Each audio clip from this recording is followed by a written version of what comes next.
Imagine waking up and realizing you are completely trapped.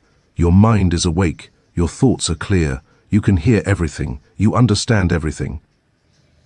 But your body will never move again. No voice, no hands, no footsteps, not even the ability to turn your head. Only one blinking eye. This is not fiction. This happened in 1995 to a man named Jean-Dominique Bauby, and with that single blink, he would write one of the most remarkable books of the 20th century. Before tragedy, Bauby lived a life of brilliance. He was 43 years old, editor-in-chief of the French fashion magazine Elle, a man surrounded by art, culture, travel and creativity. He was successful, respected, living in the heart of Parisian life. Then, in December 1995, everything ended in a single moment.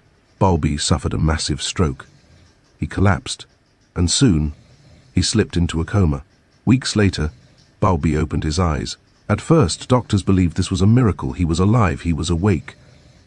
But then the truth became horrifying. He tried to speak, nothing. He tried to move, nothing. He tried to lift a finger, nothing. His body was completely paralyzed. Bauby had developed something extremely rare and terrifying, a condition known as locked-in syndrome. Locked-in syndrome is one of the cruelest neurological conditions known. In this state, the brain remains fully conscious, the mind is alive, memory remains, awareness remains, but the body becomes a prison. Bauby could not speak, walk, move his arms, move his legs, swallow normally, even turn his head. He was trapped inside himself, like a man buried alive.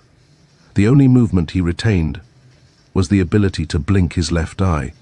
That blink was his last connection to the world. At first people wondered, was he truly aware? Was his mind still there? But Bauby was completely present. He could think clearly, he could remember his past, he could feel pain, he could feel loneliness, and he could feel determination. So the question became, how can someone communicate with only one eyelid? That's when a speech therapist helped create an extraordinary system. Instead of writing with hands, Bauby would write with blinks.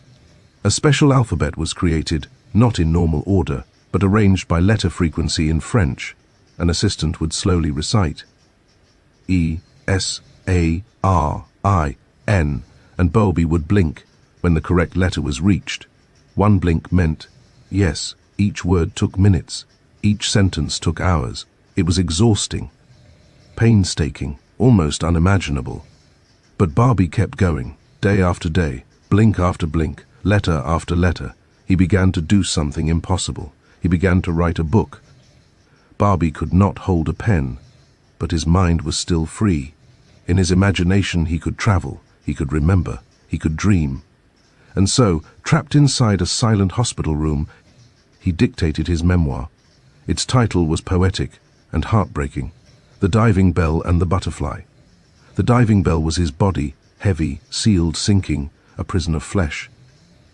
But the butterfly was his mind, still able to fly beyond the walls.